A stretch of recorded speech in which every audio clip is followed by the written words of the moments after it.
how do you decide what progress the civilization has made that's the most objective metric that any alien species, say, visiting us, would calibrate how much progress we've made as a civilization? And one of the most objective ways to do that is the amount of power that any given civilization has been able to harness. And there was a Russian physicist, actually, I think, by the name of Kardashev, who thought about this, and I think it's a good way to characterize it, which is you can assess how well a civilization is harnessing the power available on the planet. That's type 1. And then type 2 would be how much of the stars' power are you harnessing? And then type 3 would be how much of the galaxy's power are you harnessing? These are very objective and measurable numbers. So right now we're very low on the Kardashev 1 scale. Like if you say, like, what proportion of our planet's power are we harnessing? It's a very, very tiny number. And basically we're harnessing almost nothing of our star's power. So the sun is truly an immense thing. It is difficult with words to characterize just how immense the sun is, but this gives you sort of a sense of scale. Yeah, it's a big difficulty jump going from level 1 to level 2. Very big difficulty jump, yes. And level 3, and we don't even know how to do level 3, really. We'll get there. Yeah, exactly. AI will figure it out, I suppose. One way to appreciate the size of the sun is to think about how heavy is the sun compared to all the rest of the mass in the solar system. So the sun is about 99.86% of all mass in the solar system. It's everything, and then of the remaining 0.14%, most of that is Jupiter, one planet. So we're still lightweight. Yes. The entire mass of Earth is in the tiny miscellaneous category. We're like Earth is a tiny dust mote compared to the sun. But how much energy are we talking? Like, coming from the sun, especially compared to what we're using here on Earth? Because it feels like... Yeah. The incident solar energy on the cross-section of the Earth is roughly a half billionth of the sun's power output. And the vast majority of that we cannot use because 70% of Earth is water. Yeah. Technically, our planet should be called water because it is 70% water, and I think an alien civilization visiting us would be like, why are they calling it Earth when it is mostly water? We're the Greenland's not green of the solar system. Yeah. A bunch of exactly. Even we're 70% water, and then of the 30% that's land, a bunch of it is Antarctica or Siberia type of thing, very northern Canada type of thing. Very difficult to not places people typically want to live, and you're not going to get a lot of solar power at the poles. So the actual usable area of land where you can get solar power is quite small. Anyway, in order to ascend the Kardashev scale, or in order to get to any meaningful percentage of the sun's energy harnessed, you have to go to space. If you wanted to get to, say, a millionth of the power output of the sun, you would have to increase civilizational energy harnessed by much more than 1 million. So we currently use much less than a trillionth of the power output of the sun. And a trillion is 1 million times 1 million. So basically we're basically practically nowhere on the sort of the Kardashev 2 scale, practically nowhere. So on Kardashev scale, we're all still... We're non-existent. We're not non-existent. registered. We're like not even. Yeah. We're not registering. Not even a microsol. Yeah. No. And so to actually... One microsol would be an epic achievement relative to where we are right now. Something to aspire to. Yeah. Yeah, that's our goal. And this is, I think, both simultaneously an incredibly adventurous goal relative to where we are, and yet not particularly adventurous as a percentage of the sun's energy to try to achieve power harnessed being 1 millionth of what the sun outputs. And so to actually start a microsol. Yeah. to actually start getting there, though, we're not just going to throw solar arrays in space, try to soak up a bunch of the sun. Like there has to be a need. Like you want to go up there and do something meaningful. And obviously, until this point in human history, like there hasn't really been a need. What has changed to make us think that like maybe now's the time to start trying to notch a percentage point or two? I mean, getting to 1% of the sun's energy. Maybe not a percent. Let's go like we'll move the decimal point back. So you're an extremely kick-ass civilization if you get to 1% of the sun's energy. And I'm like, wow, that civilization is going to be vastly more powerful than us, to say the least. Yeah. So in order to start to make some progress on the Kardashev scale, we need to launch satellites to orbit Earth and capture solar power. And that avoids the need to build massive power plants on Earth and deal with cooling, because cooling is actually much easier in space than it is on Earth. You can just radiate to the vacuum. And so what we're proposing here and what we intend to do is to try to climb the Kardashev scale to, be kind of like a respectable civilization. So when the aliens, hopefully there are aliens out there, and they maybe finally decide to talk to us, where we have some respectable amount of the sun's energy being used. Yeah.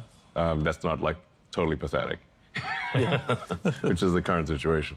And so before we start sending data centers, sending all of this to space, there are some limiting factors that we got to get through that would traditionally make it so like this is almost impossible. Yeah, what does it take to scale? Yeah. So things it takes to scale are you need to have a large mass to orbit capability, which is what Starship will give us. That large mass, so you ultimately need to send millions of tons to orbit and beyond. And you need the power associated with that. So if you want to put 100 gigawatts or ultimately a terawatt into space from Earth, you will at some point need a terawatt of solar. And then you're going to need a terawatt of AI chips. So the three things you need are mass to orbit, a lot of solar power, and radiators, of course, and a lot of chips. All right, well, let's start ticking down the list. So mass to orbit, that's where Starship comes in. Yeah. And we just had first flight of V3. It was awesome. I know you were there. It was crazy to see that rocket launch. Yeah. And like long time coming. What's Starship's kind of purpose of being? What is it going to be doing? Yeah, so Starship is going to revolutionize space, really. It's the first rocket design that is capable of full and rapid reusability. Now, reusability is the fundamental breakthrough that is necessary to make life multiplanetary, as well as to ascend the Kardashev scale. You simply cannot ascend to the moon, to Mars, and to the rest of the solar system without a reusable rocket. The cost is simply prohibitive. You can't make enough rockets. Yeah. Unless you can refly them. Just like any other mode of transport, you can imagine that if we had to throw away airplanes every time we flew, flying would be far too expensive, and basically no one would be flying airplanes. You're doing a whole lot more driving. Rapid reusability. Yes. Every mode of transport is reusable, without which is simply not viable as a transport system. So cars, planes, boats, horses, bicycles are all obviously reusable. Yeah. With rockets, it's much harder to make a rocket reusable because Earth has a deep gravity well and a thick atmosphere. And these make it just barely possible to achieve reusability with a rocket. And there have been many prior attempts to create a fully reusable rocket, and most of those attempts have been abandoned partway through because they didn't think they could succeed. In order to achieve full reusability, everything's got to be perfect. The engines, the structure, the avionics, the choice of propellant. You've got to go to extreme measures for mass optimization, which is why we have the tower catch the rocket instead of putting on landing legs, which are heavy. The rocket can simply be caught by the tower. And we haven't achieved full reusability yet, but we do expect to achieve that hopefully later this year with Starship. And then you've got to achieve full reusability. You've got to go a step beyond that, which is make it rapidly reusable, such that the rocket lands, it gets caught by the tower, gets put back on the launch stand, and can be flown again without any refurbishment or laborious inspection, like an aircraft. Yeah. This is incredibly difficult. This is the first time that there's ever been a rocket where that is possible. That's what makes Starship so profound. I mean, it also happens to be the largest flying object ever made, the heaviest flying object ever made, the most powerful moving object of any kind. You know, Starship V3 is more than double the thrust of the Saturn V moon rocket. By version 4, will be pretty much 3 times the thrust of a Saturn V moon rocket. And we expect Starship to be flying more than once per hour down the road. One of the fun facts from Flight 12, that was actually the heaviest payload SpaceX has ever flown. And that's still just a fraction of what V3 can do. So, yes. I mean, once we're flying massive amounts really rapidly, I mean, we already fly the majority of payload to space with Falcon. Do people even really understand what mass to orbit becomes once Starship is flying? It's many orders of magnitude greater than what is the case today. So even with Falcon 9, Falcon Heavy, SpaceX delivers almost 90% of all Earth mass to orbit. I think somewhere between 85 and 90% right now. And then most of the remaining mass, I think, is launched by China. And then the rest of the world, including the rest of the US, is the remaining, I don't know, 5 to 7%. Now, with Starship, we'll be aiming to go from somewhere around 2,500 tons a year to orbit to millions of tons per year to orbit. And to do so at a pretty short period of time. So we think probably we can get to 1 million tons to orbit per year in about 3 years, thereabouts. Starship is going to take care of the mass to orbit limiting factor. Yes. And then power generation. So first, and Ian, maybe you can help. People probably struggle to visualize a little bit when you say like data center in space. Like we're not going to slap engines on a building and fly it up there. Like these actually look like pretty different. And so kind of walk through how you take something that's in a giant building on the ground and turn it into something that's functional in space.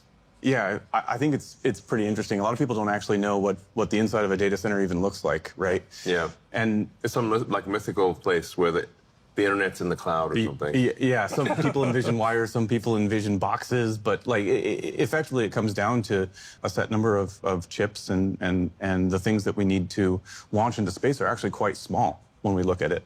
The more challenging part is figuring out how to get the power for it, and that's where a lot of what we've worked on for existing like Starwing technology, the solar arrays, are what we want to utilize that expertise to be able to build a satellite that can actually launch the critical components of the data center into space itself. We like to look at this and say like, what is the actual engineering problem here? And it's really a combination of delivering power and then taking the waste heat and energy away and sending it into the vacuum of space, as you mentioned. Yeah. Now the AI satellite is actually much simpler than a Starlink satellite. A Starlink satellite has gigantic phased array antennas. It's got parabolic antennas. It's much more complicated than an AI satellite. An AI satellite is essentially a lot of solar cells, a radiator, and you still need some laser links, but you don't have all of the super complex antennas that you have on a Starlink satellite. So, I mean, given the two, the easier one to design for is the AI satellite. Yeah. And it's just a little bit bigger. It's bigger. Just make stuff bigger, yeah. I was like, so we've got, this is our AI-1, if you guys want to walk us through. Yeah, so the first thing that we're really looking at here is like, first you've got to make something compelling, right? And we thought that the right place to start is around the 150 kilowatt like peak power level. But as we look at the workloads with our experience with XAI, we get to actually see that we can also support about 120 kilowatts of average compute. There's a difference. Yes. What we're showing here is kind of a draft version of the version 1 of the SpaceX AI satellite, the AI-1, I guess you could call it. And seems like a reasonable place to start is 150 kilowatts peak power, 120 kilowatts sustained power, And to give you a sense of what does that actually look like in terms of the size of the radiators, size of the solar panels, the assumptions here are 250 watts per square meter for the solar array and about 1,400 watts per square meter for the radiators. So the radiators, these are double-sided. Radiators are radiating both sides. They're oriented knife edge to the sun, and it's 1,400 watts per square meter is a very achievable goal. Over time, we think we can probably do above 250 watts per square meter and above 1,400 watts per square meter for the solar panels and radiators, respectively. But this gives you like this is pretty much what the satellite's going to look like. Yeah. It's a lot of solar panels, radiator, and then everything else is pretty small by comparison. And these are like evolutions of things that we have actually already launched in our Starlink constellation to date. Yeah. That's really, I think, the cool part to me is that we're looking at solar technology that we already are going to use on the V3 Starlink vehicle. So I'm like really excited to then just take those and make it bigger. Yeah, part of what we want to convey here is that there's not some magic that's necessary that doesn't exist for the AI satellites. As Ian said, a lot of this is technology we've already made for the Starlink V3 satellites. So we basically don't think this is a super hard problem compared to things we already do. Mm-hmm. There would also be probably something on the order of a terabit of connectivity, of laser link connectivity from the satellite. Mm-hmm. The 150 kilowatt peak power level roughly matches what, say, an NVIDIA GB300 rack would do. So if you've got a GB300 with 72 GPUs, its peak power, I think, is around 140 kilowatts. But it's almost impossible to get it to be at that peak power. A more reasonable operating envelope would be around 120 kilowatts average power. But it can peak up to 150. So it's basically, think of it as a rack of compute in space. And then you can connect these racks of compute to either each other via the laser links or directly to the Starlink constellation, with the Starlink constellation. And then Starlink can then send that data to the ground using the existing Ka and Ku antennas on the vehicle. It also has laser links to the ground as well. So, and this would not be at a particularly high latency. We're talking about maybe being around 600 to 800 kilometers above the Earth, and light travels 300 kilometers per millisecond. So that's it's about 3 milliseconds away. Basically, it's not very far. Won't worry about that too much then. It's not. Sometimes people think there's going to be some like high latency. I'm like, no, light moves pretty fast. Light moves pretty fast. It's a tall one. Yeah. I think the cool thing also is the radiators themselves are about the same size as the existing solar arrays for the V3 vehicle, kind of in that realm where we're flying today. Yeah. So I mean, they got about a 70-meter wingspan. So these are fairly large. We're talking about building a lot of them and putting them up there. But you like to say, like, space is in the name. Like there's a lot of space up there. And so even when you're talking thousands or even up to 1 million satellites, you got plenty of room to move around up there. Yeah, space is really big. So it's not like space is going to get crowded. Space is enormous. Like if you zoom in close to the satellite, it looks big, but if you actually look at it relative to the Earth, these satellites are so tiny you can't even see them. So they're very, very tiny compared to Earth. And I mean, we have about 10,000 Starlinks in orbit right now. Yeah. We've got a pretty good idea of how to operate just really large constellations and do it safely now, right? We are the only operator that has any experience to that scale. It's a great thing that we have this background, so we know how tightly we can pack the satellites and fly them safely. That's a number one goal when we look at the constellation. We're going to be building a lot of satellites, and we're going to be building them here in Bastrop, right? So we've got this, which so we're in that building kind of in the middle, which we're sitting in that building right now. This is my first time here. The building is massive. Like you come around the corner, it is big. You see it through the trees, and you're like, oh wow. But we're about to kind of put this building to shame, aren't we? Yes, we're going to. In fact, we're already have the solar manufacturing facility. It's under construction already, and then we will be building out the AI sat production building soon, and yeah, so we expect to have the AI sat production, the solar production, and all of that operating at some reasonable volume by the end of next year. So if anybody wants to work on AI satellites, this is kind of going to become the hub of that. We're also, so I mean, like right behind us, the machines are humming. We're still making all of our user terminals for Starlink here. Yeah. That's not going anywhere. In fact, we're turning on new production lines for new units, right? Yes.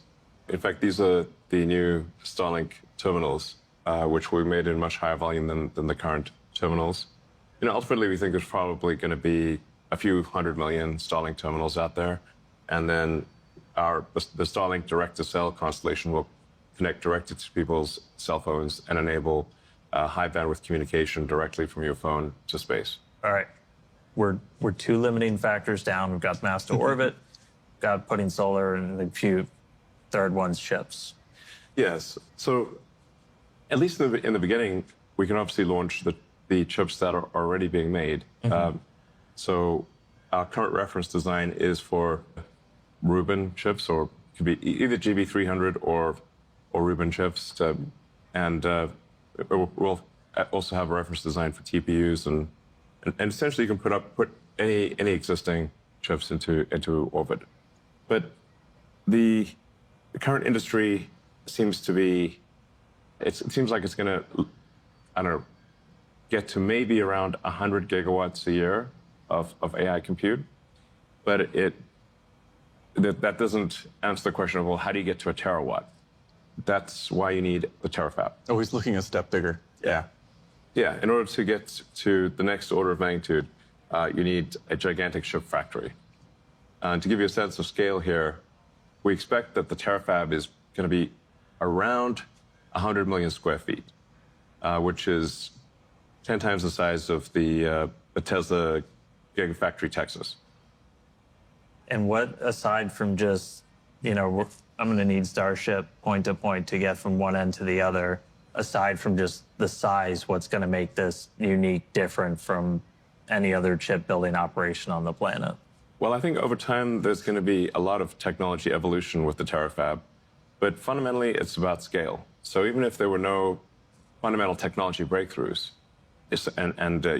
you could simply scale the existing chip-making technology with a lot of difficulty to a terawatt of chip output per year.